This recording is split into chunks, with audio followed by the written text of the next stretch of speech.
Selamat pagi semuanya, kami dari kelompok 9 ingin mempresentasikan materi tentang teori konsumsi. Sebelumnya, saya akan memperkenalkan anggota kelompok kami. Yang pertama ada saya sendiri, Jihan Wilanda Anastasia dengan NIM akhir 207. Yang kedua ada Niluh Gede Ayu Sri Mahayoni dengan NIM akhir 228. Yang ketiga ada Nyoman Ngurah Bagus Wiratamagiri dengan NIM akhir 231. Dan yang terakhir ada Imada Oka Wirajaya dengan NIM akhir 247. Next. Yang pertama ada teori konsumsi John Maynard Keynes. John Maynard Keynes menerbitkan bukunya pada tahun 1936 yang memuat studi tentang konsumsi. Dalam bukunya berjudul The General Theory of Employment, Interest and Money, Keynes membuat fungsi konsumsi sebagai pusat dari fluktuasi ekonomi. Fungsi konsumsi Keynes dibuat berdasarkan introspeksi dan observasi kasual. Fungsi konsumsi merupakan skedul konsumsi yang direncanakan pada berbagai tingkat pendapatan disposable. Terdapat 3 hal pokok dalam teori konsumsi Keynes. Pertama dan terpenting, menurut Keynes, kecenderungan mengonsumsi marginal atau marginal propensity to consume berada antara 0 dan 1. Next. Dapat dilihat dalam gambar 2.1, itu merupakan fungsi konsumsi menurut Keynes.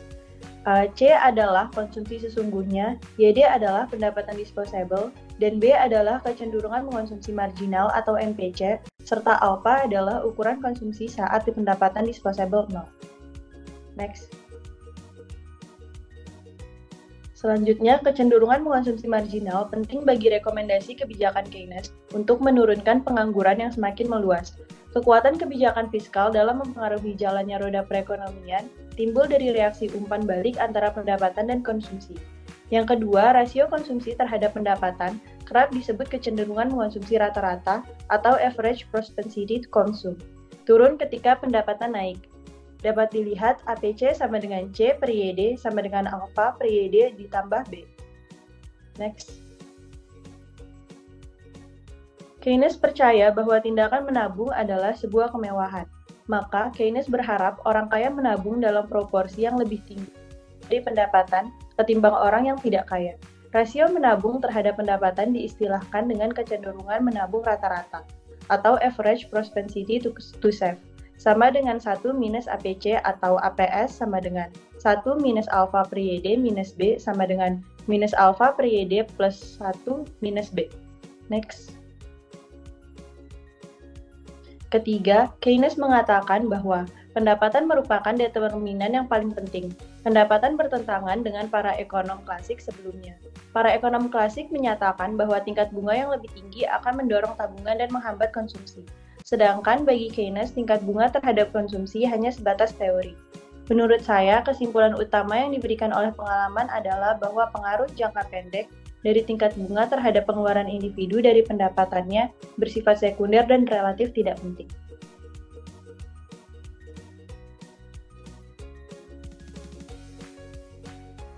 Selanjutnya dilanjutkan dengan rekan saya. Selanjutnya, saya akan melanjutkan presentasi mengenai fungsi konsumsi Irving Fisher. Menurut ekonom, Irving Fisher tersebut mengembangkan model untuk menganalisis bagaimana konsumen rasional berpandangan ke depan. Nah, dalam mengonsumsi, konsumen menghadapi batasan berapa banyak pendapatan yang bisa dibelanjakan, yang disebut dengan batas atau kendala anggaran. Nah, adapun persamaannya yaitu C1 plus C2 per 1 plus R per Y1 Y2 plus Y2 per 1 plus R, di mana persamaan tersebut menghubungkan konsumsi dengan pendapatan selama 2 periode. Nah, yang mana C1 tersebut merupakan konsumsi pada periode pertama atau masa muda, dan C2 adalah konsumsi pada periode 2 atau masa tua. Begitu juga dengan Y1 adalah pendapatan pada periode 1 atau masa muda, dan Y2 adalah pendapatan untuk periode 2 atau masa tua. Tingkat bunga sama dengan 0, di mana artinya batas anggaran memperlihatkan konsumsi total pada 2 periode itu sama dengan pendapatan total. Bila tingkat bunga lebih besar dari 0, maka konsumsi dan pendapatan masa depan diskonto oleh faktor dari 1 plus R, di mana diskonto tersebut berasal dari bunga tabungan. Nah, dapat kita lihat pada gambar 2.2 bahwa kurva indifferent bisa menampilkan preferensi konsumen terkait konsumsi dalam dua periode. Kurva indifferent menunjukkan kombinasi konsumsi periode pertama dengan periode kedua yang membuat konsumen tetap merasa senang dan dibatasi oleh garis batas anggaran dan preferensi melalui kurva indifferent. Konsumsi akhirnya akan menyukai konsumen akhirnya akan menyukai kombinasi konsumsi terbaik dalam dua periode. Next. Baik, selanjutnya ada teori mengenai konsumsi Franco Modigliani, yang mana Modigliani berpendapat bahwa pendapatan bervariasi secara sistematis selama kehidupan seseorang dan tabungan membuat konsumen dapat menggerakkan pendapatan dari masa hidupnya saat pendapatan tinggi ke saat di mana pendapatan rendah. Interpretasinya mendasari hipotesis daur hidup atau life cycle hypothesis. Nah, dapat kita lihat pada gambar fungsi konsumsi Modigliani bahwa rasio tabungan seseorang akan mengalami fluktuasi sepanjang siklus hidupnya, di mana seseorang cenderung memperoleh penghasilan rendah pada usia muda, tinggi pada usia menengah, dan kembali menerima pendapatan rendah pada usia tua. Kecenderungan tersebut membuat seseorang pada usia mudanya berada pada titik negatif atau di saving. Usia menengah, pendapatan digunakan untuk membayar pinjaman dan memulai tabungan. Kegiatan usia tua adalah untuk mengambil tabungan yang disimpan pada saat usia menengah. Next. Nah, selanjutnya, adapun juga fungsi konsumsi hipotesis daur hidup dapat dinyatakan dengan persamaan C sama dengan W plus RY per T atau C sama dengan 1 per T W plus R per T Y, di mana C adalah jumlah konsumsi, T merupakan harapan hidup, W merupakan jumlah kekayaan yang dimiliki, dan mengharapkan pendapatan yaitu Y sampai pensiun selama R tahun dari sekarang. Sekian dari saya, untuk selanjutnya akan dilanjutkan oleh rekan saya. Baik, terima kasih atas kesempatan yang telah diberikan kepada saya. Saya akan melanjutkan presentasi ini. Teori konsumsi Milton Friedman. Hipotesis Friedman melengkapi hipotesis daur hidup Modigliani.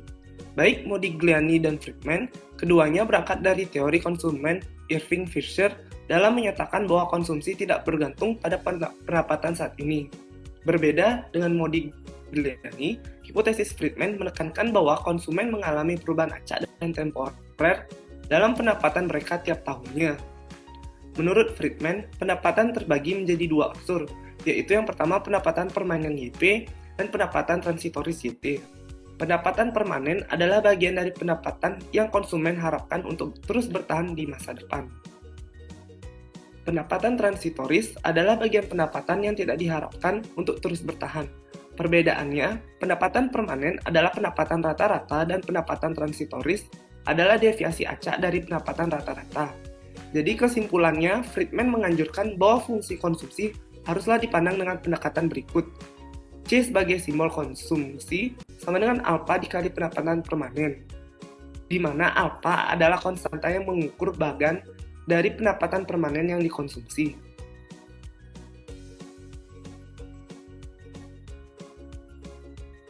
Alfa sendiri adalah konstanta yang mengukur bagian dari pendapatan permanen yang dikonsumsi.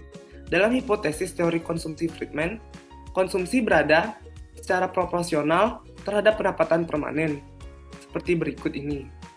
Adapun menurut hipotesis pendapatan permanen, kecenderungan mengonsumsi rata-rata tergantung pada rasio pendapatan permanen terhadap pendapatan sekarang. Bagi Friedman, data rumah tangga mencerminkan kombinasi dari pendapatan permanen dan transitoris. Rumah tangga dengan pendapatan permanen yang tinggi secara proporsional memiliki konsumsi yang lebih tinggi. Jika variasi dari seluruh pendapatan sekarang berasal dari pendapatan permanen, maka kecenderungan rata-rata akan menjadi sama untuk seluruh rumah tangga. Namun, sebagian variasi pendapatan berasal dari unsur transitoris. Rumah tangga dengan pendapatan transitoris yang tinggi tidak memiliki konsumsi yang lebih tinggi. Maka, rumah tangga dengan pendapatan tinggi memiliki secara rata-rata kecenderungan mengonsumsi rata-rata yang rendah. Teori konsumsi Robert Hall. Robert Hall menjadi ekonom pertama yang menggunakan perpaduan antara pandangan teori konsumen dengan asumsi ekspektasi rasional. Asumsi ekspektasi rasional menyatakan bahwa konsumen akan menggunakan seluruh informasi dalam membuat ramalan tentang masa depan.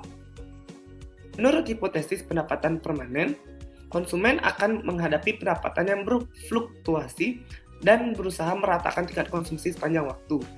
Sepanjang waktu, konsumen merubah konsumsi karena menerima informasi yang menyebabkan perubahan ekspektasinya. Kenaikan pajak akan membuat konsumen merevisi ekspektasi dan mengurangi konsumsi. Tahun berikutnya, konsumsi tidak berubah karena tidak ada kebijakan lain. Baik, sekian pemaparan dari materi saya. Selanjutnya akan dilanjutkan oleh rekan saya. Terima kasih. Baik, terima kasih atas waktunya. Di sini saya akan melanjutkan presentasi mengenai teori konsumsi menurut David Lesben. Ekonom terkenal yang menggunakan pendekatan psikologi dalam meneliti tingkah konsumen adalah David Lesben. Lesben menyatakan banyak konsumen menilai diri mereka sendiri sebagai pembuat keputusan yang tidak sempurna. Dalam surveinya, 76% masyarakat Amerika Serikat menyatakan tidak cukup menabung untuk masa pensiun. Lesben berpendapat tidak layakan dalam menabung dihubungkan dengan fenomena dorongan gratifikasi instan. Konsumen menjadi lebih sabar dalam jangka panjang dibanding jangka pendek. Dampaknya, menjadi tidak konsisten terhadap waktu. Konsumen mungkin mengubah keputusan mengkonsumsi hanya karena berlalunya waktu. Cerminan perilaku seperti ini dapat dilihat dalam kehidupan sehari-hari. Seorang ibu rumah tangga akan memborong barang-barang keinginannya lalu berjanji akan menabung untuk hari tua. Esoknya, ibu rumah tangga tersebut datang kembali dan melakukan hal yang sama. Baik, sekian dari kelompok kami. Apabila ada salah kata yang disengaja maupun tidak disengaja, kami mohon maaf sebesar-besarnya dan kami terima kasih.